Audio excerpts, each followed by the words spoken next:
to talk about Game of Thrones. So we are live, Change Everything Live, with your host, Andre Bailey. I'm excited today to have a couple special guests on what is going to be a very special show, Change Everything Live with Andre Bailey, talking about Game of Thrones with my new friends, Jana Mathews, Associate Professor of Medieval Studies at Rollins College here in Central Florida, and Ryan Murphy, award-winning playwright and Hollywood executive. No, that's the other Ryan Murphy. A plus student. A plus student. A plus student. That might be more important. Yes. Who we have identified as one of the top Game of Thrones experts in fandom. Is that what you call it, fandom? Sure. Yeah, that we found alive. So Jana Mathews, Ryan Murphy, here talking today about Game of Thrones. What is become a cultural professor? Do I call you professor? Doctor? Just Doc? Jana. Whatever you want. Jana's fine. Okay. Yeah. Jana, I'll kind of start with you, and Yeah. we'll bounce around here Sure. to Ryan as well. Again, for those of you watching Change Everything Live on CBS, you can watch the full interview. We'll probably be talking about 90 minutes total, but you'll only see 28 of those minutes on CBS on WKMG. You can click on Apple iTunes or watch the full broadcast on YouTube. For those of you watching on YouTube, you're fine. You're set. So why do you think this show, Game of Thrones, this HBO phenomenon, how has it become as big as it's become in our culture? Yeah, I think Game of Thrones tells a big story, and so we all like epics, and whether it's Star Wars or Lord of the Rings, Game of Thrones is another kind of a show and a book series that follows into the same line. And so at the same time as it tells really, really big stories about human existence, it also tells a story that each of us can relate to. So there's a point in which it engages both males and females, and I think that's been one of the really key successes of the show, is that it's not a show that just captures one sort of gendered audience, but has the ability to bridge the gender gap. But also it tells stories, and I think in microcosm, illuminates both, we can talk about this later, maybe every aspect of human history, and puts it on the same stage at the same time, but also the range of human emotions. So everything from lust and greed to anger and frustration magnified. And so we all feel those things. It's just like we just sort of see them animated in characters that take them to the 10th degree. And you teach, for those of you just tuning in, you teach a class on this at an actual school. I know, it's crazy, isn't it? Like students sign up for this class. And Ryan, you've taken this class? You bet we sign up for that class. Okay. How many students do you take at any given time? So, it's a popular class. I think it's one of those courses that sort of sells itself just by the content, but we usually try to keep it at Rollins at about under 20, so I usually try to cap it about 18. Okay, how many times have you taught the class so far? I've taught it, I think maybe this is my 5th time. This is the last time I'm teaching it. I'm retiring it. You're retiring the Game of Thrones I know, right? class with the season 8 finale. It wouldn't be right to take it on past that. So Ryan, talk a little bit about this class. You've taken this class as a Game of Thrones. How do you describe yourself? A Game of Thrones fanatic? Fans fine, nerds fine. Okay. It's all fine. Tell us about this class. So it's medieval literature based. All of the readings are based in proper medieval literature, going off of per actual studies. But we connect all of it to the more socially accessible, currently very popular Game of Thrones series. So we use that as a lens to discuss real medieval literature. So you are not just a Game of Thrones fan. You've got a lot of topics that you and your partners in crime, if you will, in fandom. What are the big medieval literature stories right now out there like Game of Thrones that people are following as well? The Witcher is huge right now. The Witcher. So I've not heard of this. I've not heard of The Witcher. Are you aware of The Witcher? I am. Okay. Yeah. So it's a Polish novel series that then became a very popular video game trilogy that's now going to be a TV show on Netflix late this year. Okay, The Witcher. The Witcher. And what's the story of The Witcher? It follows, it's set in a fantasy realm, same as Game of Thrones, though a little bit more removed. So where Game of Thrones is very set in actual medieval fact with just a little bit of fantasy sprinkled in that then becomes more apparent later on. The Witcher is a very hard-boiled nerd fantasy. It follows a character called Geralt of Rivia, who is a witcher, which is a genetically engineered monster hunter. And he goes about slaying monsters, finds himself caught up in a huge conspiracy, and wars and shenanigans ensue. So, Jana, Yeah. let me see if I can piece a couple things together here. You teach medieval literature. I do. Game of Thrones is now the class du jour. Yep. That is a topical class that students can take. But you'll continue teaching medieval literature well beyond Game of Thrones. Absolutely. So Game of Thrones seems to have caught the intersection of a few very popular cultural and human, as you were just referencing, human topics. Yeah. Game of Thrones is like an archetype of the human experience from Absolutely. lust and greed and politics. Yep, absolutely. And all of these almost biologically programmed parts of us say, hey, I relate to these stories. Yeah. But also, there's a fascination we have with the medieval period. Yeah. Whether it's Lord of the Rings, Game of Thrones, what other medieval stories am I not thinking of right now that have been really popular lately? Obviously, the King Arthur. Right. Back, yeah, I mean, King Arthur, there's at least one sort of Hollywood King Arthur movie that comes out per year. Robin Hood, there's a TV series that's based on that. I think the other big series that's hot right now is Vikings. And so I think when I graduate from this, I am most likely going to start teaching Vikings. So what is it about the All these medieval ones. times that also makes people that fascinates people? Why are people so interested in that time period? I think it's historically removed enough that we can look back on it and we can say, oh my gosh, like look how awful and terrible it is and how very profoundly different it is than contemporary times. And so we're able to project a lot of contemporary issues and fears and anxieties onto a historical period that allows us to examine them critically without getting too close to them. You know what I mean? With that answers. I think that also just it's the way I explain it to my students is the Middle Ages is kind of like being a paleontologist in the sense that when paleontologists work with dinosaur bones and they excavate it, all we know about dinosaurs is based upon the very little physical evidence and bones and fossils that are left. And so our job as scientists is to kind of piece together the life of the dinosaur based upon this little, evidence. And so similarly in the Middle Ages, comparatively speaking, we have very little left.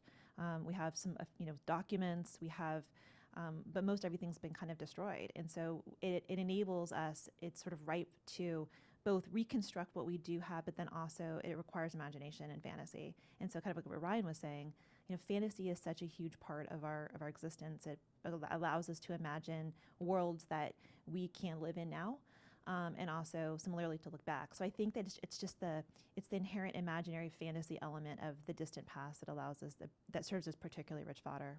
So it also, maybe piggybacking off that, it allows us to think deeply Absolutely. about things that are very relevant, that our mind tells us are very relevant. Yeah. If you're not plotting on how to stay alive in your own world, someone's Absolutely. probably plotting to Yeah. have you not be alive or to take from you your belongings. Right. So hopefully your brother's not trying to kill you now, but at the same, right. I mean, speak for yourself. Yeah. But I think from a standpoint of we all live in kind of cutthroat environments, so we have the perception of living in that environment where someone's always out to get us. And so through looking at genealogy and about the patrilineal line that all the characters in Game of Thrones do, the anxiety about people living in constant threat. Similarly, it causes us to look back and look at our own lives and say, well, who's out to get me? And I feel the same way as this person. It's interesting because I don't think a lot of people, when they watch a show like Game of Thrones, I don't think they're conscious of what their mind and their psychology is doing to them. No, that's a good point. As you are talking about, as a professor at a university that teaches on the underpinnings of why a society would like a medieval story with sorcery and with battles and with politics, I think most people would not be conscious of the fact that there's something in their psychology, in their DNA, in their biology that's saying, learn from this, be wary of this situation. I was listening to a podcast yesterday.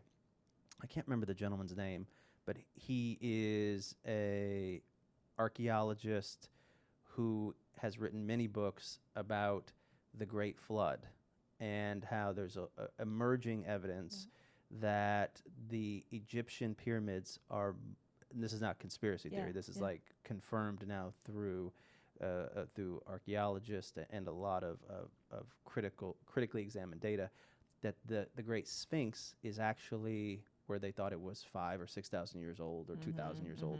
It's actually more than 12,000 Yeah. years old, and they have looked at what most of these experts agree is that whether it's Gilgamesh or whether it's the Noah's Ark story, that approximately 12,800 BC, that a large comet hit the Earth and was the extinction event that basically wiped humans almost to the brink of extinction. They found a new impact comet in Greenland that is over 18 miles wide. Wow. And there's many podcasts on this topic, but here was my thought. I often think about our fascination with zombies, and I'm not sure if you teach on that in your class. Okay, We do. Yeah. Zombie apocalypse, contagions, what do you do when everything around you goes to shit? You know, when society, when all of our constructs of government, police, education, someone has food that you can exchange this paper to give you food and water and medical care. What happens when all of that construct is gone, and how fragile is it? I think there's something in our biology that's telling us all that's you think is steady and secure, it's not as secure as you think it is. And I don't think that's a conspiracy theory. I think that's biological in us. And so kind of, Ryan, do you think a lot of the super nerds, as you kind of described it, who love Game of Thrones and a lot of these other probably zombie, end of the world, apocalyptic type stuff, maybe there's some deeper lessons that you guys are trying to teach others that society's not listening to always? So do you guys ever talk about this on a deeper level? Is it more fun for you guys? It gets discussed on a deeper level sometimes. So what would your group say about the idea that there's a lot of life lessons to be learned or societal lessons to be learned from Game of Thrones or series like it? You can pick up life lessons from anything if you apply them right. What are the biggest lessons you've picked up from Game of Thrones as a fan? Ooh. Having friends is good. Okay. Without them, you die reasonably quickly. Give me a Game of Thrones example of that. Robb Stark beheading Rickard Karstark. The Karstarks go home, no longer support his army. He's then forced to return to somebody else who he wronged earlier on and is murdered for it. Okay. So don't distance yourself from your good friends. And I'm going to come back because I have some Stark questions for you. They're the most frustrating people in this whole show and the most interesting as well. So what other life lessons have you learned and you think your friends have learned from Game of Thrones? It's a big question. I know. One that usually happens sort of subconsciously. So is there, give me your favorite character in Game of Thrones. Arya Stark. Arya Stark, okay. What can one learn from Arya Stark? Perseverance. Okay. Been through a lot and pulled through regardless. Okay. And Jana, I think again, what is fantastic about a show like Game of Thrones is it gives people the ability, and I'd love to hear more about almost the outline of your class, because I'm sure it goes into this, but it gives people the ability to, whether you use the word psychologically or culturally, connect and reconcile ideas that are too real to them to maybe reconcile without an archetype story connecting it. So how does your class talk about that, and what's kind of the outline of your class when it comes to Game of Thrones? Well, I mean, use the example of the flood, right? And I mean, the Bible itself is another text that is sort of seminal within Western literature, defining Western culture. Is just, you can look at it from a religious, devotional sense, but also from just a historical or literary sense. It's a series of stories, and a series of parables. And so we learn through stories. And so the best stories are those that are not prescriptive or the ones that aren't in your face telling you what to think and feel, but use examples and use plot line in order to reveal a deeper truth, and they make you to kind of like have that aha moment that you come to that answer yourself. And so Game of Thrones, both Martin and the showrunners are master storytellers, and so like they're the reason why it's so successful is because it's cerebral and it makes you think. And so a couple of examples I can give you when you're talking about zombies, right? White Walkers. So exactly, I mean, their very presence destabilize you, but what makes them most creepy and horrifying, and we talk about this in class all the time, is that they're your neighbors and that they're people that in your former family members. So what does it look like not only to have this strange other that you don't even know be your enemy, but somebody who is somebody that you think you know or that you did know for a really long time. And also, like, we also talk a lot about why White Walkers have blue eyes. And so this is maybe the subconscious psychological component, but Yeah, I've not heard this before. This is going to be curious to me. And so I think one of the things that we often talk about in class is that if you've got White Walkers, for the biggest enemy, usually enemies, as they're cast in archetypal stories, have something wrong with them, or they're clearly marked as others, right? They've got dark skin. They take the form of like monstrous beasts. They're clearly marked as being, different than everybody. And White Walkers are strangely similar. I mean, they're humans. They're your former neighbors. But why the blue eyes? Why the blue eyes? Because, I mean, one possible theory is that what Martin and the showrunners are doing is saying, like, what does it look like to have your biggest enemy basically be European, right? To be versions of yourself. Right? And so you've got these figures you have blue eyes as well, Doc. I do. I just want to tell you. I am one step away. Overstate the obvious here. No. You're basically a murdering zombie. She's coming to kill us all. That was what we thought was going to happen. That's pretty much what my students say around grading time and finals and stuff. And so we're headed into that. I've been accused of being a White Walker more than once. It's not the first. I mean, yes, someone's GPA could literally be killed if exactly. How do you fail the Game of Thrones class? Boy, that would be so easy. It's a hard really? class. Be really bad at writing essays. Really? Yeah. Oh my gosh, I hate writing essays so much. Yeah. Can't I just talk and you give me an A? Doesn't it work that way? Charisma gets you very little, right? Oh, like this is Cersei. why I hated school. Yeah, Tyrion and Cersei. So, I was thinking Johann Hari, I don't know if you know who Johann Hari is. So he wrote a book called Sapiens and a book called Homo Deus. Yes, I've read Sapiens. Okay, so you want to read Homo Deus as well. Humans as gods. Yep. So Johann Hari has this whole idea about how intelligence is really something that we put a premium on as humans now. Give you the best example would be a doctor. Someone wants to be a doctor. They go to medical school. They have to go through all this training to be able to have expertise and skill. You come into the doctor's office, and that doctor looks at you and is able to reference from an education and from a human skill standpoint what's wrong with you, what medications you might need. Have credibility, yeah. There's doctor walks down the street, and you say, hey, that's someone who's credible and important in our society from their intelligence and skill standpoint. But what about the day that's coming and maybe is already on our doorstep when a robot can do that better than the doctor can? I had heard that recently there was a robot that was given the assignment of being a pharmacist. And where a typical pharmacy will have one error, 1.4% of all pharmacy prescriptions have an error to them, roughly 1%, when humans are doing it, that this robot only had one error in every 300,000 prescriptions. So it virtually wiped the error away. So my point is that we might be seeing a day when humans, when they seek to have intelligence and they seek to have skill, that those don't matter as much anymore because we have machines that can diagnose you, give you an x-ray, give you a CT scan, give you the perfect, they can reference 1 million pieces of new literature overnight in an instant. But then, so watch this is where I was going with all this. In a society where skill and intelligence in that regard aren't as important, what robots will never be able to do, at least what we don't see now, is be creative.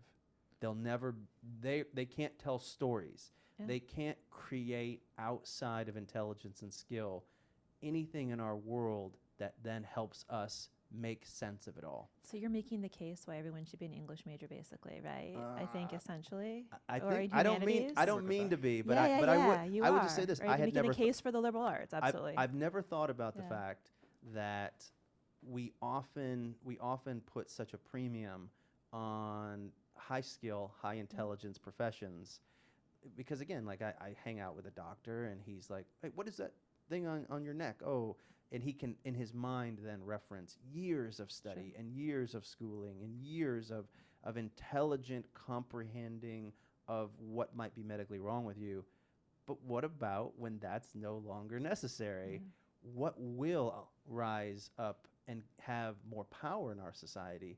I think it is liberal arts, those that are storytellers. Look at the Avengers coming out this this month. It's going to be absolutely the biggest movie ever. Again, an archetype that in some way has to connect with people. I think my bigger point here is there's power with those that are going to be able to help people with stories connect to bigger themes that they're not able to connect to otherwise. So you were talking about, before we started, about kind of your life pre-show, right? In a sense that your background is you went to divinity school and then you worked in nonprofit, and essentially you could look on the outside and say none of those themes seem to connect in any kind of logical way. But isn't that what we all do, right? We all tell stories just using different disciplines and different lenses. And so whether you happen to be using religion or a text, or you happen to be using the stories of other people that are suffering in the community, or you happen to be using a podcast or a radio or a TV platform, I mean, it is all the same thing. It's just using different mechanisms to get there. So you're like, yes. So what are the other themes of your Game of Thrones class that you teach at Rollins College? When the students come in like Ryan, what do you think they're looking for in that class? Right. And what do you think they get from the class? So I think the first iteration of this course, everyone walked in and thought it was going to be a Game of Thrones appreciation course, and I think they learned very quickly. And there's a big disclaimer on the syllabus, and I know the first day that this was not. As Ryan said, we use Game of Thrones kind of as a shtick in order to look at the source texts and the history that inspired some of the ideas and ideologies that are at play and events that take place in Game of Thrones. And so some of the big themes that we talk about is we talk about sex and gender, and we talk about kingship, and we talk about inheritance, and about status in the world. We also talk about torture and violence. That's sort of a big one. Game of Thrones is a very absolutely. violent show. Super, super violent. Which, by the way, humans kind of violent. You know? Absolutely. Yeah. The whole 21st century. Again, especially if you were 30 years old and younger, because I think there's been enough time that's passed from, the Vietnam War and even some of the conflicts in Iraq, especially World War II, that the world is amazingly peaceful if you look at humans as a species now compared to every other time we've ever existed before.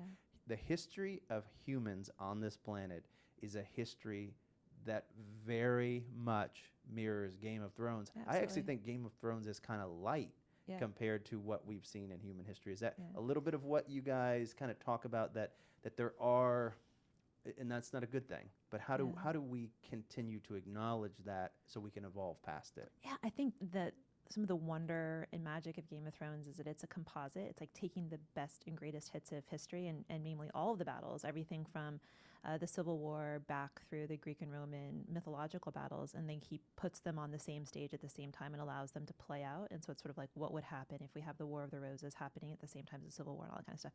And so at the same time, it is this compression.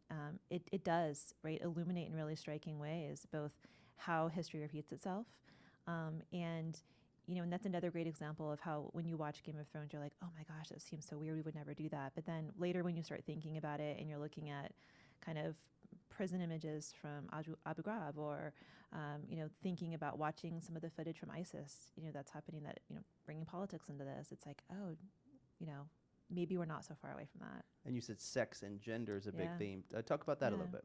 So, we talk about both the seemingly gratuitous sex and how we talk about sexposition, which is the notion of, right, kind of having sex scenes in the background, having this history and having history laid on top of sex. But I think most importantly, we talk about the role of some of the female characters as being really, interesting, as sort of stuck in between gender. We have Arya, and then we have Brienne of Tarth. These are women who look like women, who identify as women but act like men, and how the gender lines get really blurred, and how they sort of serve as figures for Joan of Arc. Serves as a great example. Even of Cersei, even her Cersei. own way. Not even her. Okay. She cut her hair short, right? The minute that she becomes the equivalent of, becomes the ruler. Like she takes on definitely more masculine attributes in order to act like a man. So what is the theme Yeah. there from a historical, medieval, or Yeah. psychological standpoint? Why is it important to understand sex and gender Yeah. when it comes to our society through the lens of Game of Thrones? That- What are you seeing there? I think what we're seeing there is a historical trajectory of that in order to take a position of power, that women have to adopt both physical mannerisms of men. They have to act like men, Gotcha. right? I mean, that becomes a pattern that it's sort of by default what happens. Yeah, and I don't mean to have this be too much of a cultural Yeah. conversation, but although you probably love that, that's I probably do your love it. thing. But I love it. But again, if you are 40 years old, 30 years old, or younger, Yeah. read a book. The whole history of women in not only our society, but in Yeah. the world is not a history where equality was ever anything that existed on any level. Women did not fare well in history, Is Yeah. I mean, Right. in almost every society that ever existed, they even today, actually. even Yeah, today. absolutely. but so the idea of talking about that and Yeah. saying, we should examine the importance of creating equality and what equality looks like. I think Game of Thrones actually depicts women, has some of the main characters, does. and it shows them as very strong and Yeah. important. Yep, they've gotten better. And I think thinking about the connections between the past and the present, I mean, it might be uncomfortable for 18 and 19-year-olds to talk about the nuances of Me Too movement, right? It's uncomfortable. It's too close to home, and it feels too political. But we can talk about those same issues in and through figures like Brienne of Tarth or Sansa or other characters. And when you contextualize it in a different era, suddenly you can have the same conversation, but just without the baggage that's associated with with bringing it to the present. Yeah, we don't want to give any spoilers. We talked before We're the show sorry, about spoilers. So if you have not seen season 8, you want to turn off this broadcast immediately because we don't want to give you spoilers. But I thought, and Ryan, I want to get your take on this. Season 8, Brienne of Tarth, knighted by Jaime Lannister. The relationship between Jaime Lannister and Brienne of Tarth to me has been fascinating. My perspective on it, again, just as a fan and as someone who likes to think deeply on topics, is that Brienne of Tarth is someone who's a tall, strong woman who has all of these attributes of a man, Yep. if you will, or what we say a great man Sure. in society is. If men are going to be who society says they should be, we're supposed to be strong and tough and never cry and never weak, and that's the essence of a great man as built up by society. So she has all these qualities, but she has one problem: she's not a man. Yeah. And she meets Jaime Lannister, who is my favorite character in the entire series. That might be very telling of me as a person, but I love Jaime Lannister. I think Jaime Lannister is. Is it the incest that you like, or like no, what's a? No. I don't like that part. Don't like that part. But I like the fact that Jaime Lannister is made out to be this incredible villain, Yeah. even though he saved everyone and continues to be, probably based on his circumstances, the most noble person in the show. Meaning, his father was maybe the worst example of a human you could possibly have. He has a sister who's also his partner / wife figure, who is probably the most Yeah. evil person in the show. He worked for the Mad King, and the Mad King, for whatever reasons, we'll have to reference your book in a minute, probably was the most dangerous political leader pre-current Game of Thrones characters. I actually think there could be a storyline we'll see in the next Yep. few days that I don't think you're the kin of that man and not have his qualities in you. And when your power is tested, some bad Absolutely. things might happen. But I think Jaime Lannister continues to show what I've seen is real leadership. And real leadership isn't theoretical. Real leadership is you're the president of the United States. You're the king of France. You're the head of a company, and you have power and so much around you. It's so easy to make the bad choices. And by the way, if you make the bad choice, you're often rewarded for that bad choice. But he, under those circumstances, continues to make good choices when the chips are down. He leaves his sister when she broke her promise to follow in the battle against the White Walkers. He befriends Brienne of Tarth and really on multiple occasions risks his life for her, and what is alluded to, really loves her. They have a romance. Yeah. And again, I think Brienne of Tarth looks at Jaime Lannister almost the way the nerdy girl in high school would look at the jock, if using an 80s, reference. This is the guy I'd always want. And Jaime Lannister looks at Brienne of Tarth and her character, her integrity, a person who would die for virtue. And Jaime looks at her and says, if I could ever be that. Mm-hmm. And I think that collision and that almost contradiction of personalities is why those two work. And I think people watch that and go, yeah, that's kind of the way life is. Yeah, absolutely. We all want to be heroes, but a lot of times we make tough decisions in the real world, and opposites kind of attract. And that's a love story that can never be. And how much is that just like real life, right? Where they're physically and they're socially unavailable to one another. Yep. Kind of profoundly. So Unfortunately, he can't be with Brienne of Tarth. He's going to have to stick with his sister, who's a murderer. So, Ryan, who's your favorite character again? Arya. Arya. Tell me, what do you think Arya's biggest challenges have been, and how she overcome them? Finding herself within the world as a woman again, as most of the female characters in the show do. Also very similar to Brienne's character arc there, where she bucked social conventions. Came up as a tomboy, learned to fight instead of sew the way Sansa did. Arya has become one of the Arya has become one of the most fierce warriors, although she's the smallest character other than Tyrion in the entire show. What do you think the bigger message is there with Arya? Size matters not. Size matters not. It's Yoda, a little Yoda reference. Can always learn from Yoda. We can always. It doesn't it all always come back to Yoda? Isn't that what it's all about? So, kind of just thinking once again about the gender discussion. Sansa and her sister Arya, similar but very different. So Sansa was, someone referred to Sansa to me recently as the most annoying character in the show. And I actually kind of get that, because Sansa is caught between some of the virtues of her family and some of those lusts for power, and continuously walks right up to the line of screwing everything up, and somehow, stays and keeps things from going off the cliff. She also, though, is a woman who's overcome great challenges at the same time. So I think people look at Sansa and they see almost that inner struggle that someone would have, or a woman would have. Sansa's off script, right? So up until this point, she's been a woman who, like a medieval woman, was traded between men. So she was a pawn that was used to forge alliances between two houses and two nations if she was a real person. And then she is in charge of, largely, right, or was put in charge of the kind of the Stark House of Winterfell, and for the first time, there's no script on how to act, because it's never happened before, and so she's making up the rules as it goes along, and that is right. I mean, what you're seeing there, I think, is kind of the fits and starts, the successes, the struggles, as she's grappling with this new role, and a role that she's never inhabited before, and that one is largely imaginary. Yeah. So do you guys talk about in your class the rewriting the script, the Me Too movement? Do you dive into that as part of this topic?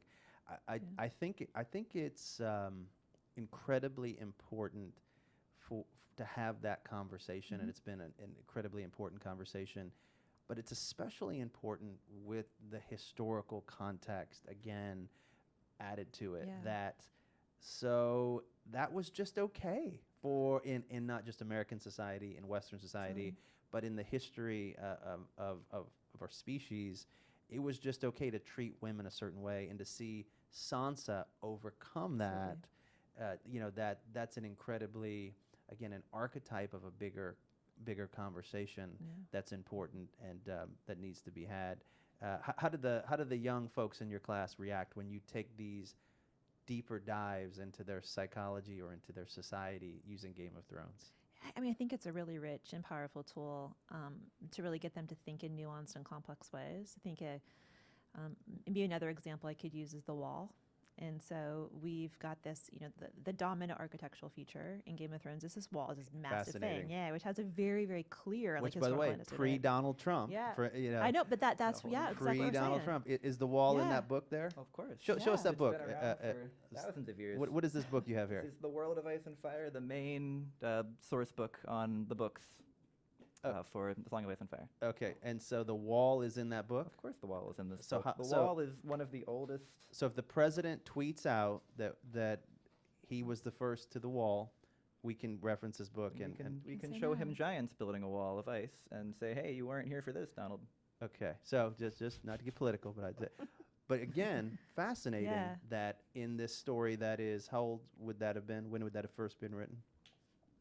Oh, the book? Yeah, the idea of the book and the wall would probably be 15 years old? Oh, at least. The first book came out in 1990, or the early 90s. Wow. I mean, so the wall in Game of Thrones is based on Hadrian's Wall, which is like a real Roman wall that was built in between southern Scotland and northern England, and you can still go visit it today, the remnants of it. Gotcha.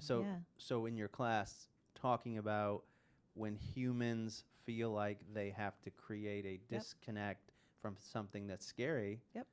We build a wall. We build a wall. That's exactly right. To keep others out, essentially, right? They didn't want to keep those nasty pagans from coming into England. It's so fascinating. I swear I could talk to you guys for hours and hours and hours. But, when I think about the wall they built in Game of Thrones, the ice wall, in a sense, it was the smart thing to do. 100%. 100% the right thing to do, Yeah. to build a wall between you and your enemy. Mm-hmm. At some point, though, I think what we've seen, and again, if you haven't kept up on the show, don't listen to this podcast or watch this on television. You need to go catch up before you check out any social media probably in the world over the next few weeks. But the natural human reaction is to build a wall. And for a while, a wall works. Yeah. A wall absolutely works. Until it doesn't work, right? Is that one of the thoughts? And in Westeros is a profoundly different world than the one we live in now. And so they didn't. What other options did they have? When the wall in Game of Thrones was built? Well, not a lot, right? And in terms of physically separating, but we have more options now. So watch. Yeah. What I really mean though is the wall worked. Right, and now it's gone. Right, absolutely. And so you have to solve a different problem. Yeah. What was on the other side of that wall? You didn't solve the problem. No. You just delayed and, in a sense, allowed the problem to get bigger. Absolutely. And then your problem came marching right over that wall. Yep. The episode, is it season 7 when the wall comes down? The last moment of the finale. Okay. So I think about how that wall comes down. 60 seconds in the show? How long does the book say it took to build the wall, roughly? Years. It took a while. Took a long time. That it's wall very tall and it has magical properties, so you can't do that overnight. Do you think anyone but the dragon could have brought the wall down? I haven't thought about this, but there's a plot line that was cut out of that was from in the books that didn't make it into the show, where there is a magical horn that Mance Rayder, King Beyond the Wall, was looking for that reportedly could bring down the wall through some very similar type of magic. In the book, does that bring the wall down? The wall has not fallen in the book. Oh, we have at least 2 books to go. Oh, that's right. Fascinating. But the idea, again, that the natural human reaction to something scary that we don't understand, those people over there, is to build something, to build separation, to create separation, to build a wall. But a wall does work. East and West Germany. A wall works. Yeah. But not forever. Yep. And ultimately, that thing that you put on the other side of that wall, it only beyond that wall is going to get stronger, and it does have its day of reconciliation.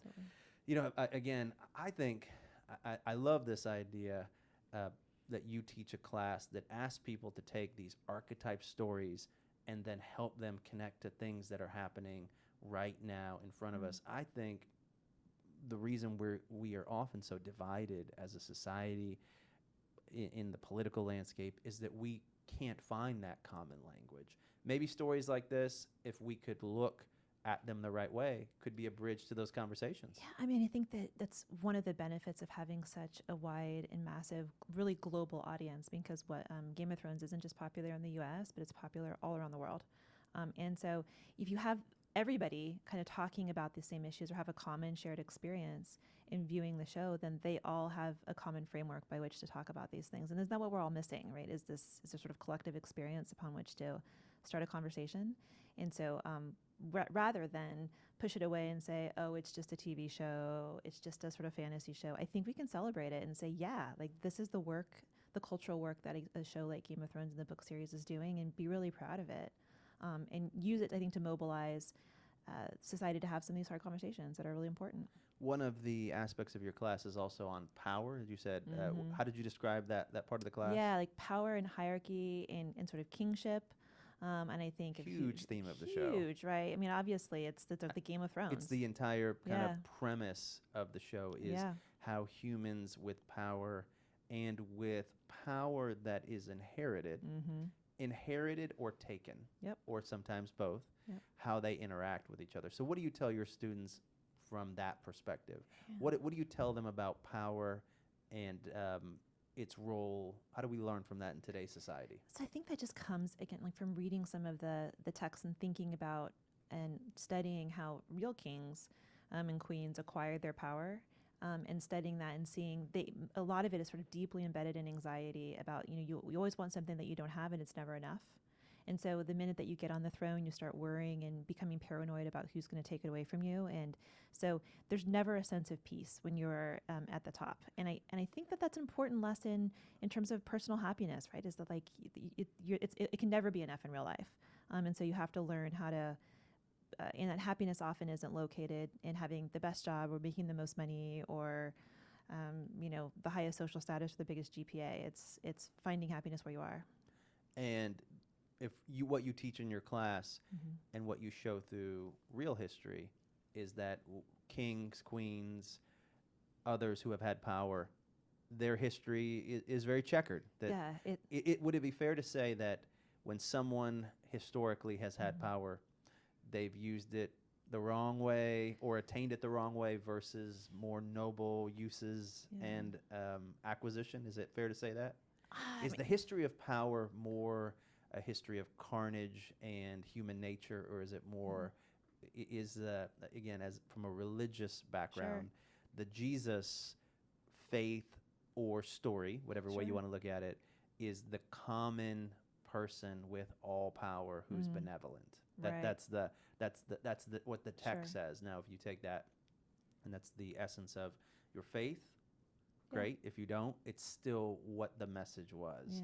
And so is that all? And by the way, that story being set in the Roman Empire, which was one of the most powerful hierarchies that's ever existed. Kind of an interesting contrast 100%, right there. So, what do you tell your students the answer is to power? And because hierarchies seem to be something that are, again, a part of the human existence from our very beginning points to now. How do we solve that dilemma of we seem to have people in charge, but the people in charge seem to always F everything up? Put Ryan in charge? Is that the answer? Well, I mean, Ryan would be a fantastic king. I would 100% support that and think he's pretty great. So, or president. So Ryan for 2020. I like it. But I think that being in power is really, really hard, and there's a lot of pressures. And so even when we look back at the stories that are told about even the figures who we identify as being the most benevolent, so Queen Elizabeth I, from the 16th century, Henry VIII's daughter, we talk about her as being the best queen ever, and she was amazing. What made her great? I mean, she was able to reconcile the political and religious challenges. She was credited for bringing Catholicism and Protestantism together and unifying the people and being this really benevolent, great leader and fantastic diplomat. But that's a narrative that we've constructed. And she did some really great things, but she also did some really horrible things that kind of gets buried. And so she persecuted the Catholics a ton and killed a ton, and was really ruthless and really cruel in many specific instances. And so I think what this class does is peel back the layers of the the standard narrative that we might tell people and let the text speak for themselves, and then use that as a lens to ask hard questions about rulership and kingship and in governance, broadly defined. It is not a political class in the sense that we are offering political commentary, but it's just asking us to and equipping students with the tools to examine issues on their own and not just take everything at face value. Gotcha. Right? Do you think someone can have power and it not corrupt? I think the show Game of Thrones that's one of the biggest questions. I think it'd be really hard. Just in general, power and corruption of the human existence. Or history would say that's a tough proposition. History would say that's a tough proposition. Absolutely, yeah, tough sell. All right, who is going to win the Game of Thrones? Let's speculate here. We haven't seen series and season 8 finale, not out yet. So, and there's some space here to have a discussion.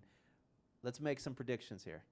Ryan, who's gonna be? How does this end? Who's gonna be sitting on the throne?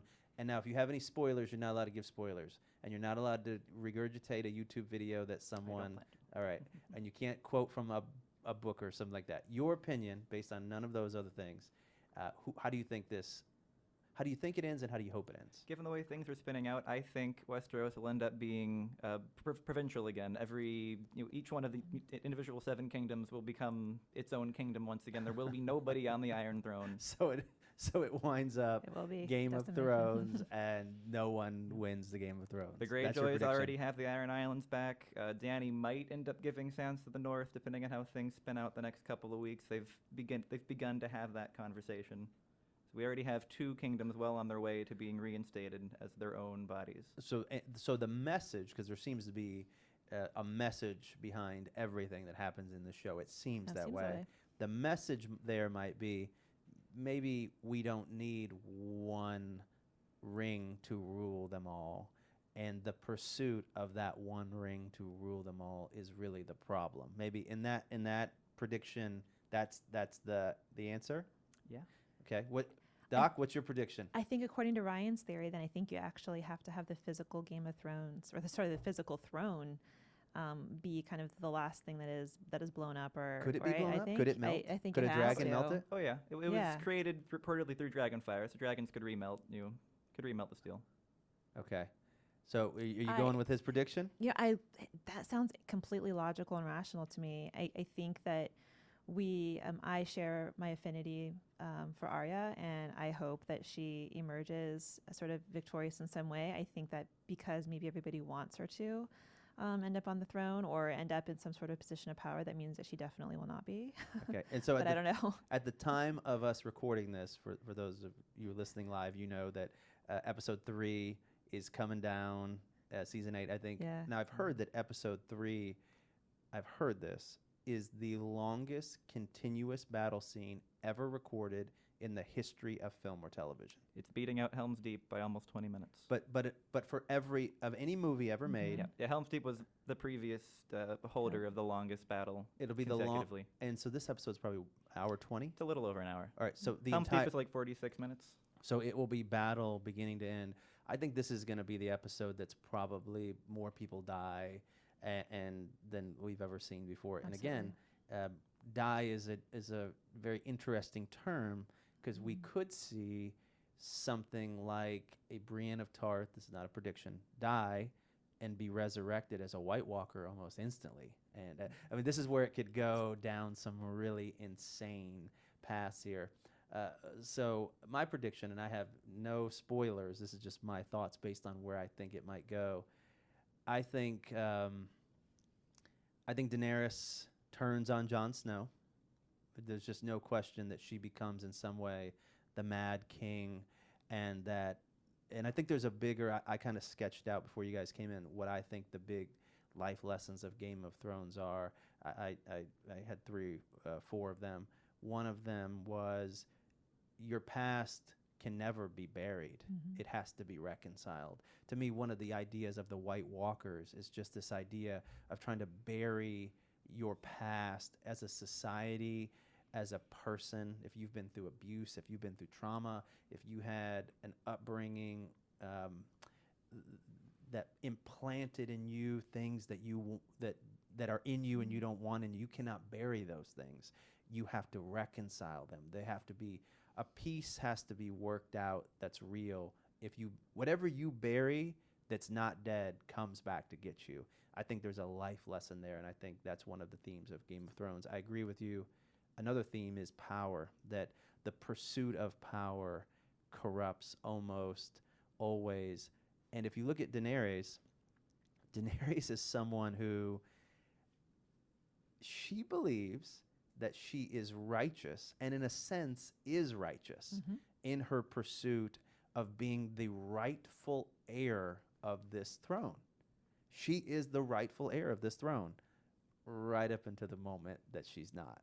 So what do you do when the story you always believed that kept you going is proved to not be the story that's real anymore? I don't think she can get away from that. I think she winds up turning on Jon Snow in some way. I do think she redeems herself at the end somehow. I just think she does. I think she somehow, I had this scene in my mind. Again, if you're watching out there, this is going to be on TV later on, of Daenerys and Jon Snow on dragons dueling with the the Night King, who has his own dragon, and somehow the three of them dying together. That's just in my mind, like almost like the only way to defeat him was probably to to go together. But I think Daenerys turns on Jon in a Darth Vader almost. I see Daenerys' journey almost Darth Vader-esque, where Darth Vader gives in to that lust for power. In the end, redeems himself, but still. But I think most people die. I think almost every person. I was complaining to someone I know endlessly yesterday about my big knock on Lord of the Rings, which Lord of the Rings is great. But my big knock on Lord of the Rings is come on, how many times is Frodo going to dramatically be in slow motion almost killed by this creature, and he always lives? Not a lot of death in Lord of the Rings. I think like everyone dies in Martin tells us that in his books. Where he says in the end everyone dies. So I have not read the book, but I'm just saying this seems like sounds like everyone very true dies. prophecy. Other than my guess is I think Tyrion lives. I think Sansa probably lives. Same. You think Sansa's gonna live? Yeah, I do. I think Sansa lives and is a changed person who then has the best perspective. I think Jaime Lannister kills his sister. He's the Kingslayer. He's the Kingslayer. Yeah. I think he kills his sister in some kind of a Shakespearean ending point and then dies. And there's all these theories about Bran, about, I don't know about any of that. That sounds a little, I hope it doesn't go that way. That sounds a little, there's this theory that Bran is the Night King and that's all going to end in some kind of time traveling way. I hope that doesn't happen. That would be terrible. Takes it past the third wall a little bit more. Yep. So again, I think they all die, and I think they all die in a way that is just heartbreaking. And I think a few of them live. And I think one of the bigger stories is this never ends well, because in real life it doesn't. That when you enter into the Game of Thrones, when you accept your place in the world as someone who's battling for power and battling for identity and fighting everyone else for whatever banner you hold up, that only ends one way. Yeah. That's just my prediction. Yeah, I think that consistently through the show and even through the books, what we see is that Martin privileges and champions the underdog, and so that's why we have a figure like Tyrion, who should have been dead, and he should have been killed as a baby, now sort of surviving, and ultimately kind of rising up to be the hand of the king. And so if he privileges people who are disabled, who are marginalized, who are cast and undermined, right, and neglected throughout. And so I think we can definitely look towards those figures to sort of say that in real life they may have had the least amount of chance of survival or success, but in Game of Thrones those people seem to be privileged. And the plot line of Jon Snow, he from very beginning he's been cast as sort of a savior figure. We definitely have that with his death and then his resurrection. And so it's hard for us to imagine, although he's just it's hard for us to imagine, I think, him surviving. Yeah. I don't. You like Jon Snow? Is he one of your favorite characters? What do you like and dislike about Jon Snow? Ryan's smirking and I laughing. know. I've I heard her kn- rant about Jon Snow before. Come on, what do you- so. Yeah. So I'm a Jaime Lannister fan, so I actually really I like Jaime Lannister. I mean, so Jon Snow's a little bit irritating. I think he's just he wants to be a feminist, and I think that he ultimately is one of the big tensions is sort of what is his relationship with Dany like, and will he give up the throne for the queen, and that sort of serves as this grand like feminist moment of everything that every woman like hopes and dreams about. It's like you, we're all you notice real it's quick sort of like when he tells plot of a Dany, porn. he tells Dany Yeah. that he is the rightful has the rightful bloodline. Yeah. He doesn't tell her he wants the throne. Right, absolutely. He actually kind of forgets that part. Yeah. You could see where he hadn't really thought this through. No. Hey she's like, Dany, hey, by just the so way. you know, I'm your nephew. Yeah. Just so you know, I'm your nephew. And she pivots instantly to, well, what does this mean for who's does in this mean for charge? me? And Yeah. he kind of goes, hadn't really thought about that. So you're Yeah. right. Jon Snow is kind of this stumbling, bumbling. He's this man without a plan, and I think that he's Oh, not. so he's a man. So just so you know. Yeah, he's a man from, without a from the plan. men in the room, I will tell you, man without a plan, otherwise known as a man. So just so you- Right, sure. So yeah, I mean, man without a plan, and I think he's not not necessarily a strategist, but he's just a reactor, and so that only holds up so long. And so I think that ultimately people that have strong strategies and are willing to be take really calculated risks are the ones who are going to survive. And he just doesn't. Someone I know really well is binge watching. Their first episode they ever watched was with me. Season 8, episode 1. What? That's the first episode they ever watched, What? right? How can they do So that? now I'm like, if you're gonna watch the finale with me, Yeah. you have to get caught up, or I'm watching it. Like, there's no way. So they're like, Jon Snow is so annoying. Like, they're like 2 seasons in, and they're like, how is he this great character? Yeah. He's so annoying. He's just brooding in ju- the corner. He's just the most annoying character ever. Yeah. And now it's pretty cute when you say, well, he actually marries in real life. Rose Leslie, who played his Yeah, wildling that's girlfriend really Ingrid. Yeah, he actually marries Ingrid, so that's kind of cute. But Jon Snow is fascinating because Jon Snow's kind of like, Jon Snow to me is a millennial. I'm just telling you. Jon Snow is this, no offense, my friend. Right, But right. Jon Snow is like this guy who's like, man, it's not my fault my dad didn't, or my mom, he's a bastard by his Yeah, father. by his So father. well, it's not my fault. I don't know who my dad He's is. not really a bastard, but he's accused of He's right, accused. yeah. So he grows up as this like bastard, and he's Mhm. like, but I'm sort of not. I'm a kind of a king, but I'm kind of not a king. And Yeah. so this whole, I'm a king. I'm not sure I want the I'm kingship. not sure I want this. It's Maybe kinda- I do. Maybe I don't. maybe Yeah. I've watched my parents Yeah. and how this has affected them. I think I just want to go like to the Night's Watch love and the like fact- surf. I love the fact of thinking of John as a millennial. You can No, extend he's that. Jon Snow is a millennial. we could Jon we could Snow extend is that like, metaphor. my in so many dad ways. was It's Gordon great. Gekko. Yeah. And was a stockbroker, and I watched my dad work 70 hours, and fuck that. Like, if Just wants to that's be a what my ranger. life is, Yeah. I don't want that. Right. That dad, mom, I'm glad that this is Right. all shaky and that I don't have a bloodline, because who would want your life? Not to. All I need is one outfit. I just just need have a- this black I coat, just and need I'll a just black like coat right, and a and I'll just- surfboard. I'll go follow my Exactly. cool uncle up north. We're gonna Yeah. hang out Absolute- beyond the wall. we're It'll be gonna- great. Bunch of dudes hanging out, fantasy night walkering or whatever they do, and so Jon Snow again is like this person who doesn't necessarily have humility. I think who's a character in the show that has like real humility? Because I don't see Jon as someone who's humble. I see Jon as someone who's defeated. You see the I difference do. there? I absolutely do. Who would be real humble in the show? I would say Is there that. anyone? I cannot think of somebody who's Hold on, really there's gotta truly be humble. someone in the show. Yeah. Brienne's got to be closest. I'd say, She's just doing her duty. Yeah. but she's kind of also beat down. So Yeah. real humility. Gosh, I can't think of one No. character. Maybe Sir Jorah. Remember him? Yeah, I He- know. Yeah. But again, Potentially, right? Jon yeah. Snow. He's also in love with Dany, so I think We- that Jorah's kind of hold a on. brooder too. We though. figured Yeah. out today a huge plot twist or underpinning. Jon Snow is a millennial. That he is someone who has is choosing to say, I don't want what my heritage says I should have, Yeah. but he's got good qualities in him that keep him from totally checking out.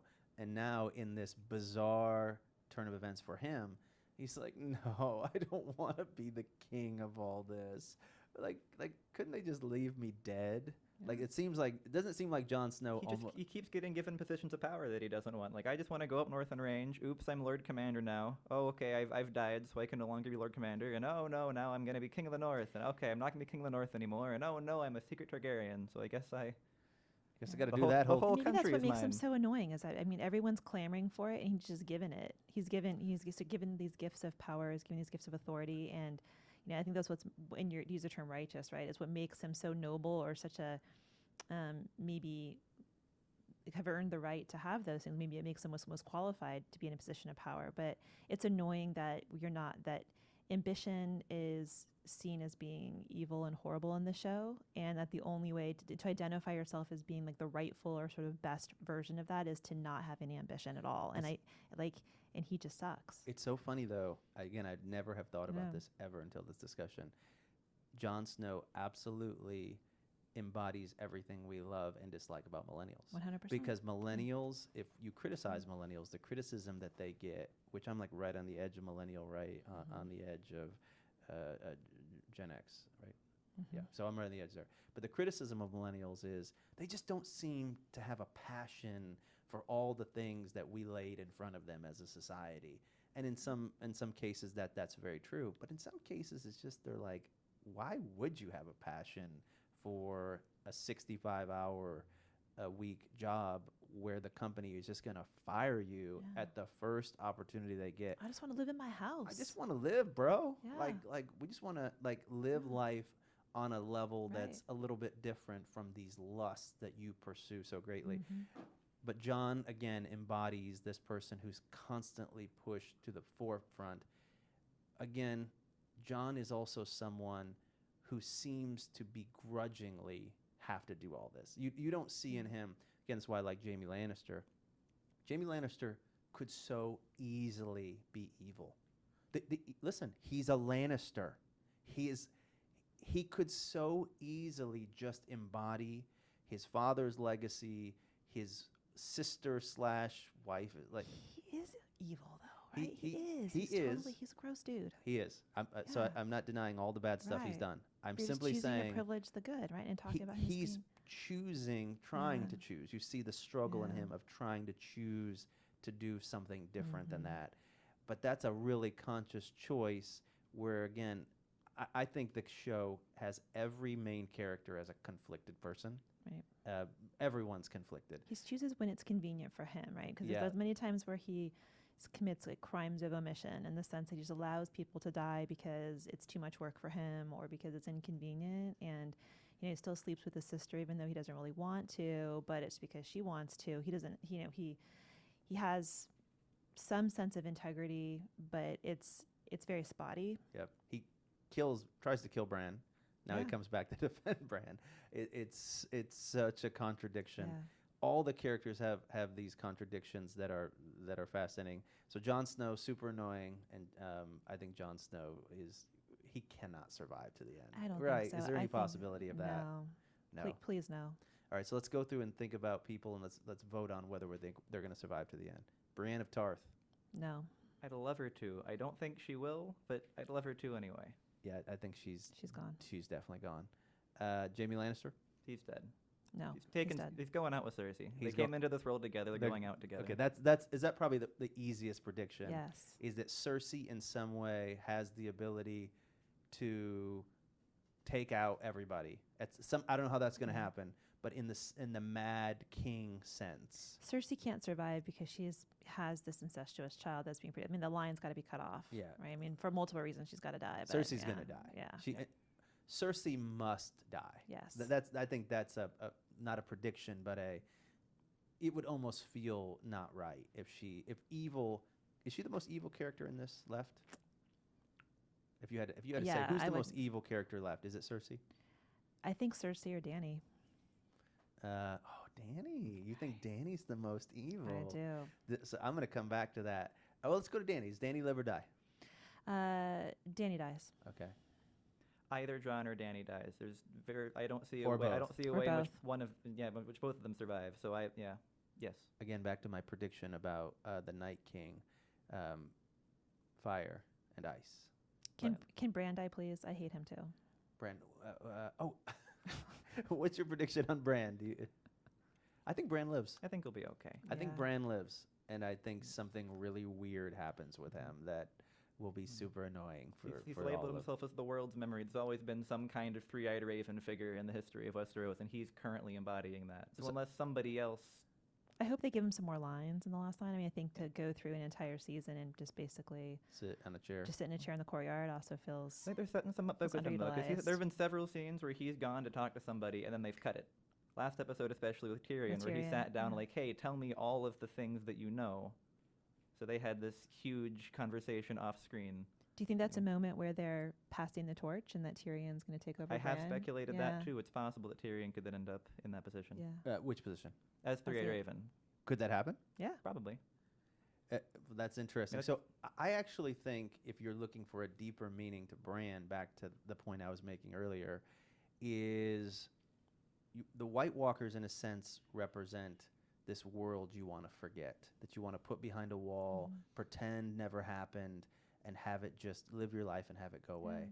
Bran represents this channel into that world, into your past, that is incredibly cool and has tremendously negative impacts. Oh my gosh, do we have to look back at how we treated women in the past? Do we have to look back at how racism in America? He's the moral conscience. He's the moral conscious, Yeah. but here's what's funny. This is my point. He's the moral conscious simply by saying what happened. Think about that. Yeah. Bran never has an opinion. He just says, "Oh, by the way, we kind of like had slavery here in America." I don't want to Yeah. like spoil the party here, but women, we talk about women's rights. Well, like women couldn't even vote until like 100 years ago. What's funny is the 100-year anniversary of suffrage will be 6 weeks before the 2020 presidential election. The 100-year anniversary. That's right. That's right. Ooh, 100-year anniversary of women getting the right to vote will be 6 weeks, August 22nd, 2020. I think that's right. But I'm just telling you, sometimes looking at deeper meetings, just someone who's able to sit at the table, listen to everyone else's opinion on how things are going in today's terms, and go, "Hey, I just want to let you know, I think this is all great, but you might want to remember that these things happened, or that this is the way the story really went." So I think they keep Bran alive just because we'll be annoyed by it. So who else? Arya. Arya is George R. R. Martin's wife's favorite character, and he's promised that she cannot die in the books, Which means she's definitely going to die. which So. could mean that, but I still choose to believe she'll survive because I love her. Okay, you're a survive. What do you think about Arya? I really want her to survive. Yeah.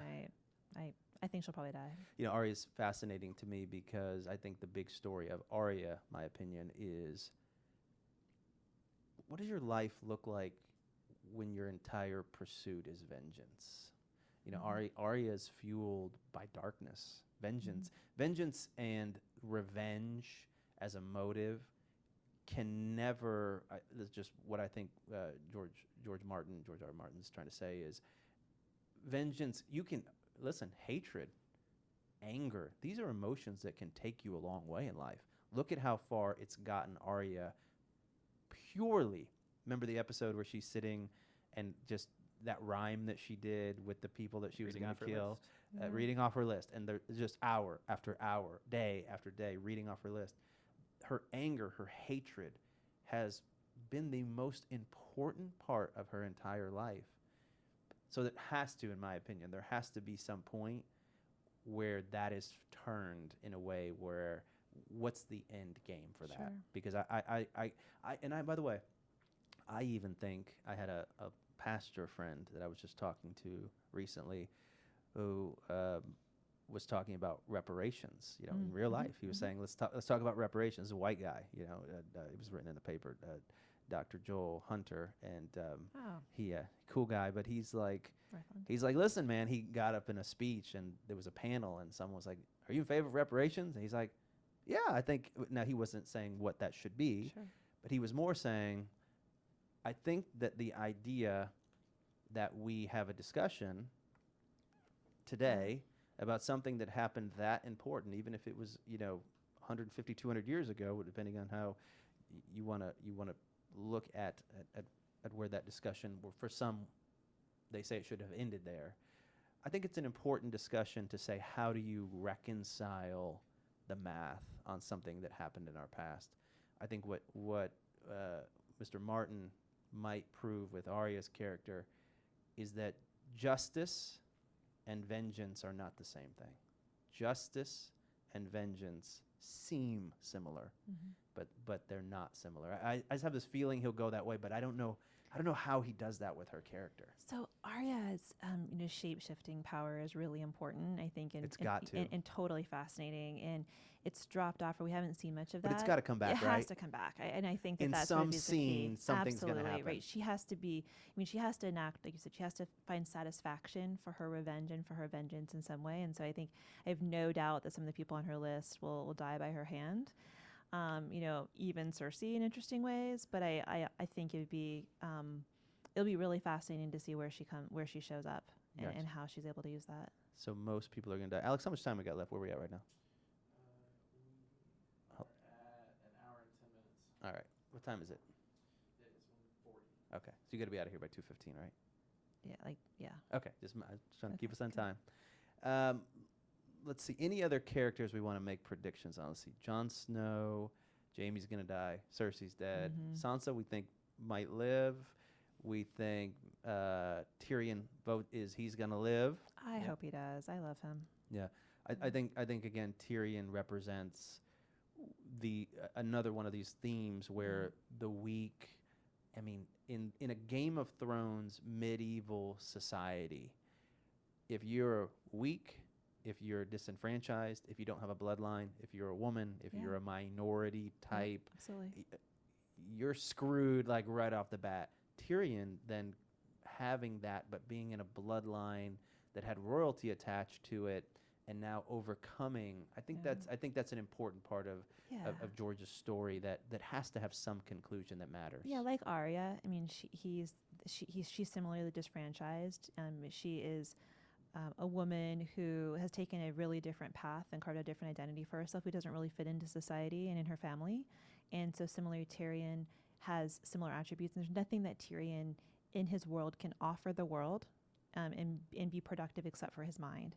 But what an amazing mind it is. Yep. And just. And just, absolutely. And same with Arya. She is Tyrion did kill his wife and strangled her. But, we can put that one aside, right? That doesn't count, right? You get to kill at least one wife, right? Right? Maybe not, so. I have no experience in in that field. Well, maybe that was a medieval divorce. I don't know, so. Tyrion. But actually, he killed his father and his wife in the same day. His wife was killed.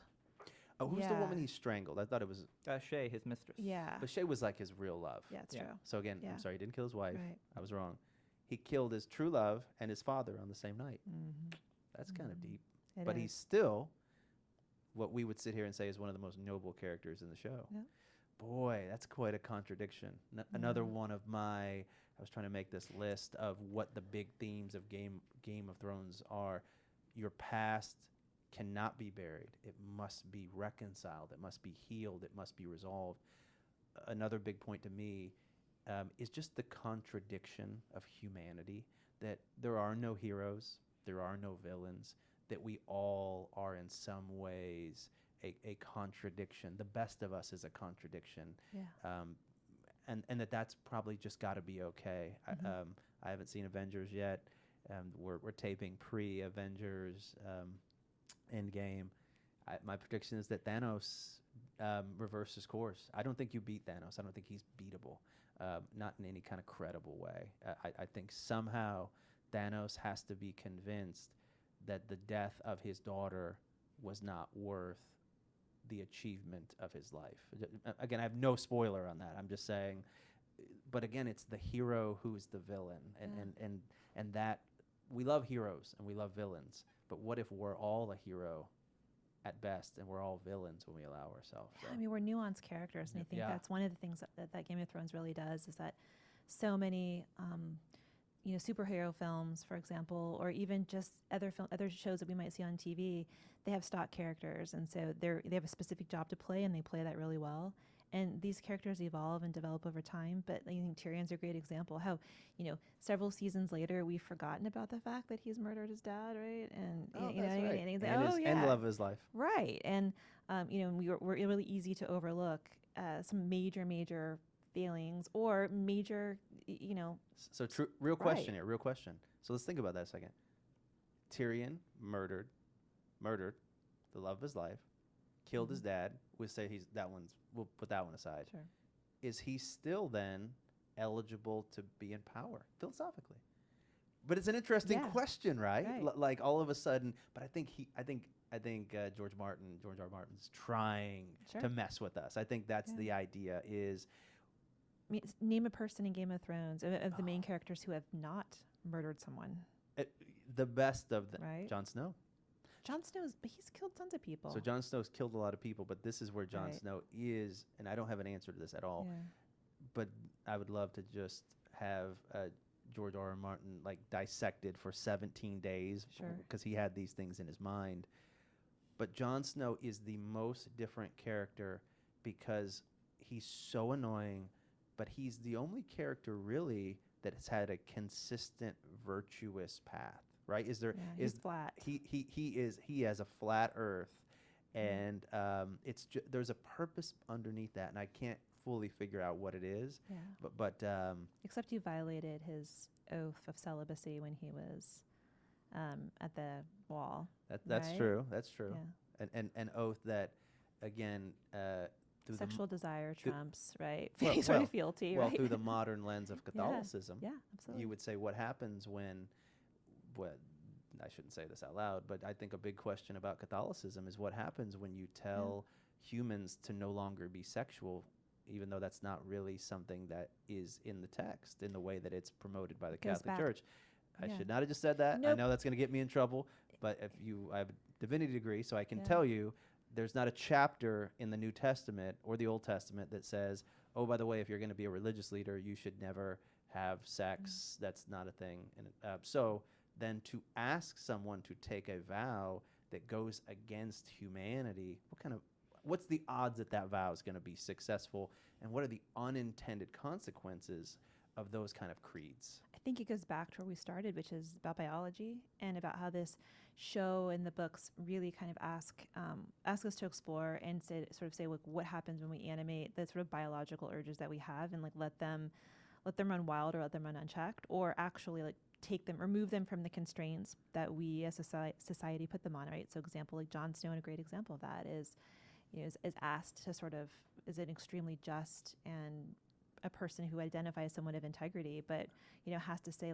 this vow that I have made doesn't make sense or doesn't fit the context in which I'm in. Yeah, Jon Right? Snow's whole identity is Yeah. really based on his DNA, his biology, Right. his lineage, and then this struggle between idealism and reality. I think the conversation about idealism in our society is an incredibly important conversation. I'll give you one example of that, going back to the wall. So a lot of conversation in our society currently about building a wall. That's come back in our society, and I'm not a big fan of building walls, but I would tell you the underpinnings of the modern wall that's being proposed is this conversation about race and about nationalism and how do you preserve your country and your people versus dangers that might be posed by other countries and other people. That, right, wrong, or indifferent, that's the underpinned conversation that millions of people are on two different sides of. Here's where I think we get a little off track, though. So the history of our biology, back just like the whole, there's something in us that says walking down the street and having all government in place and currency in place and law in order. There's something in us that says, yeah, that don't last. There's like a warning in the back of your biology saying, be prepared. These preppers, they might know something that we don't, that's real, that not that you want to live your life in fear, but that one day that comet is going to hit your world, whatever that might be, and you're going to have to react and survive because that's what's kept our species alive.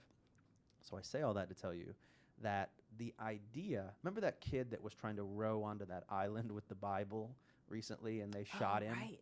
Yeah. Where was that at? That was in it was in right off the coast of India. Okay, so Yeah. there's this kid, he's a young guy, he's a zealous person for his Christian faith. His Christian faith says you got to go and bring the gospel to all the world. And so he literally is like, I'm going, man. This is the last island not populated and has never heard the gospel. I'm rowing out there. So this guy rows his boat out with a Bible, and they shoot him with arrows, and he dies. Here's what I found interesting about, again, that story, is that how do we feel about those people's reaction to him? Because in a way, what they were saying is, you are different than us, and stay away from us.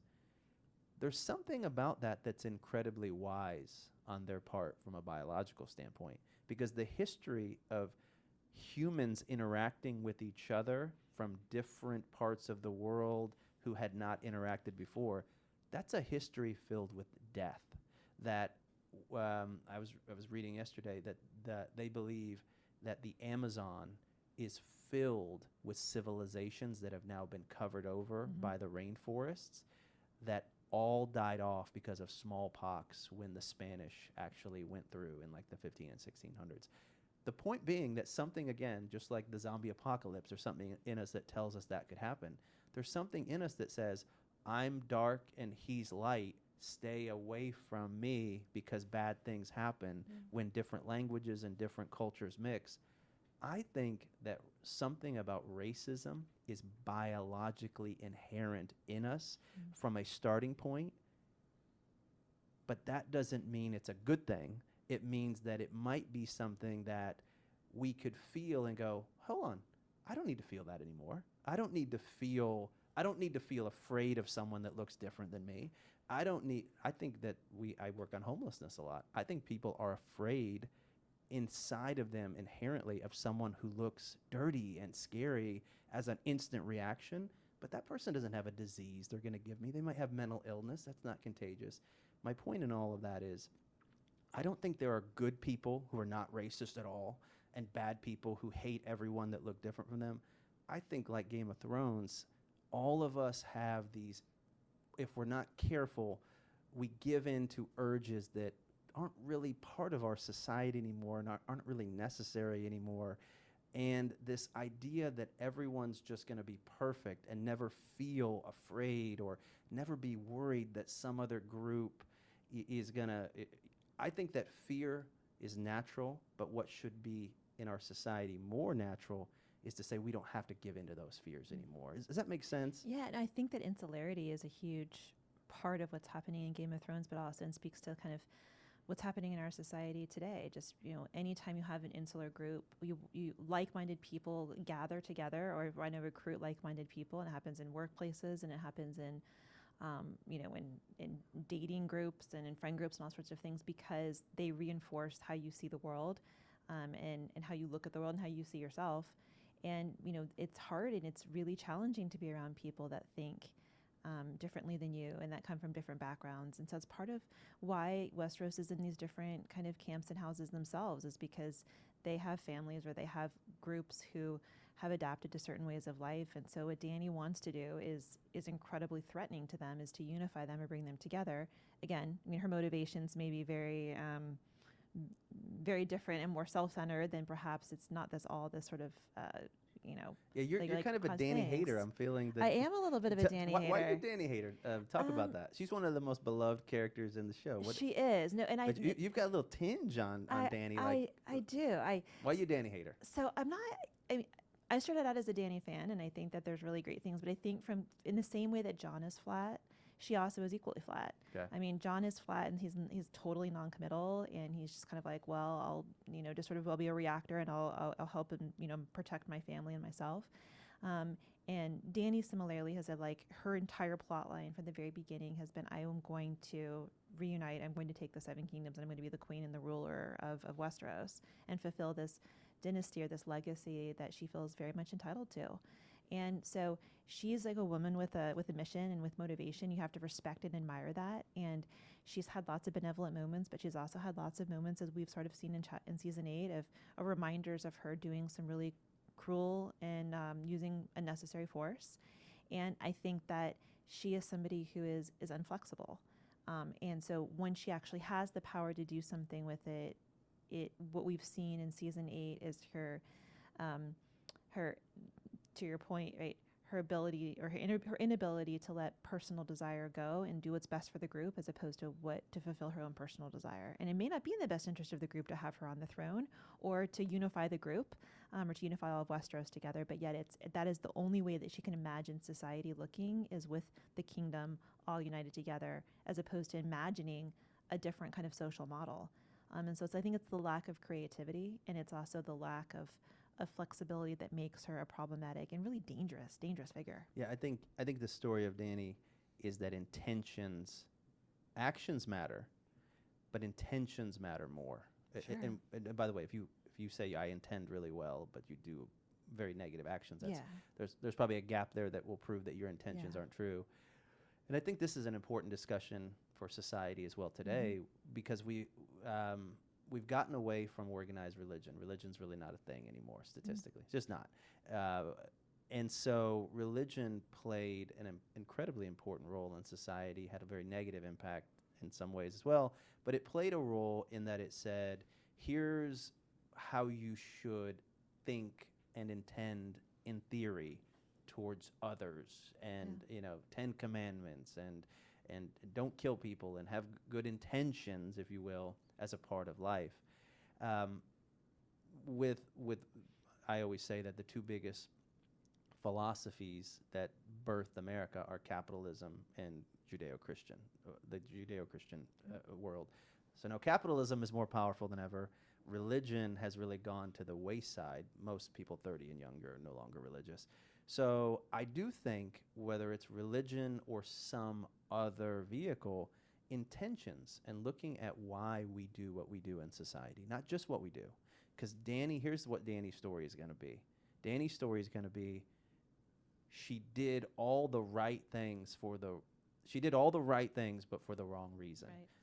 In the end, it will be that her intention was for personal gain, and she will probably end up destroying everything that she ever held high, because even though her path was one of good work towards that, but if your intentions, I think all I'm saying is that if your intentions are wrong, no matter what you build, it will be torn down eventually. What are your thoughts on Dany? Even when her intentions have been right, things haven't gone totally according to plan. Like, she had a multi-season, multi-book side trip to end slavery in Slaver's Bay, which she attempted to do by just burning down all of the slave-related things that she came across. She crucified all of them. Yep, crucified the masters at Marine, burning all of the auctioneers at Astapor, and just leaving their cities to figure themselves out. And by figuring themselves out, they just did more slavery, but with the people that were previously slaves, now the masters, and the previous masters now slaves. So yeah, Dany, lack of forethought has been key to Dany's success. Dany is the breaker of chains, with the intention of putting everyone in chains. Absolutely. Is that why? Yeah. Is that where your little? Well, I mean, she breaks chains, but she doesn't have a plan to do anything once the chains are broken. I mean, her plan. Her plan is for her to rule them all. Absolutely. Like so Dany is the. Oh my gosh, I can't believe I'm forgetting his name. Lord of the Rings, the little guy. Frodo again? No. Sam, Bilbo, they're all pretty small. No, the Hobbit who's old and who wants the ring. Smeagol. Gollum, yeah, Smeagol. Gollum. Dany has Gollum sickness. Like Dany is a beautiful Gollum. Her whole pursuit is the ring. Precious. The precious. And in the end, as I brought up to that person, that Lord of the Rings is that no one dies. Well, Smeagol dies. So Smeagol dies with the ring. I think Dany has a Smeagol-like ending, that somehow, there's no way that if your intentions are There's no way if your intentions are bad, again, because George R. R. Martin, if he's proven anything, he's proven that he will let bigger ideas, and that's back to why you teach this class on Game of Thrones, is that this literary piece, Game of Thrones, is wonderful in that it's entertaining, it's mesmerized millions of people around the world, but it's also caused them to think about topics that in normal society, without something stimulating us, we won't think of those topics. And put them in conversation at the same time, too. I think if you have these conversations about politics or about humanity or about gender happening in silos, but you're forced to confront them not only on their own terms, but how they relate and interact with each other. And so, yeah, absolutely. I think it's this broader dialogue that Game of Thrones has, both with the ability to have with history, but also with the contemporary moment, that makes it such a really rich text and also show. If you could apply 3 things, 3 life lessons from Game of Thrones and the work that Martin put together, the literary work that he put together, and you could apply those to our society today, what would the 3 lessons be? All right. Well, you're asking a history teacher and a literature professor, so you're going to get those answers right. Let's get it. I think one is that history repeats itself, and that history is incredibly valuable, and so that the answers to current and to future problems often lie in looking back in the past. They're right there in front of you. I would say that the second is that global citizenship matters, and here in Westeros, it's about thinking about not only what your own personal desires are, but thinking about the best interests of everyone. And sometimes those 2 things aren't always compatible. And that in being willing to not be selfish, I think like having a sense of humanity is really critical.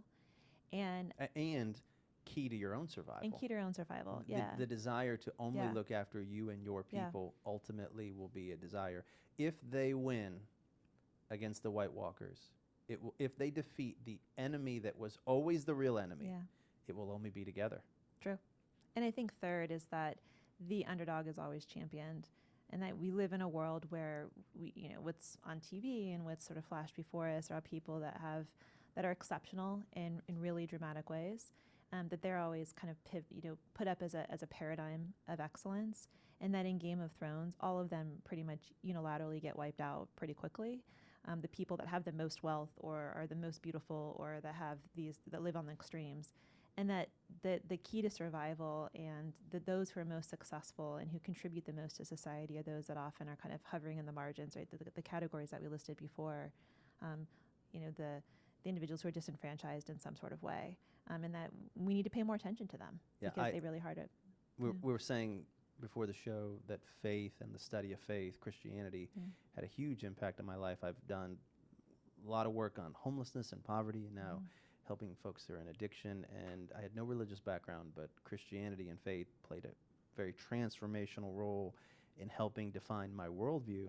Interesting, though, the story of the New Testament is the story of this powerful figure, Jesus, whether you believe in that literal or as a figurative story, still take it in the same regard. Jesus, the most powerful being in the world, who takes a role of weakness and in a world that's in a biologically driven world like Game of Thrones that says strength's important and the weak don't matter and women don't matter, and the big tenet of Jesus was take care of the poor and the needy. Those that would be the greatest among you will serve the least. Actually, all the work that I've done on homelessness and in poverty, I've had a lot of experiences, and that all came from this idea that if you ever want to be powerful, power is really harnessed and shown to be true by how you help the least who have no power. But that framework is incredibly important, and what you're saying is Game of Thrones keeps trying to tease that up to us as well. Definitely. Ryan, what's your big life lessons as we get out of here for that Game of Thrones? What are you and your friends? What's really the lessons we need to take from us and apply to our real world from Game of Thrones? They're fairly similar. Keep your friends close because human connections are important. Keep an eye on your intentions, since that can go, or things can go awry very quickly when you stop having the best intentions. And knowledge is power. Those are good. You know, I'll tell you, and again, I don't have a good word to describe, Ryan, you and your partners, fandom. Fandom works. Fandom works. I find, I have two daughters. One of my daughter is definitely video games, anime. I've been to Anime Expo 4 times. I mean, all of fandom.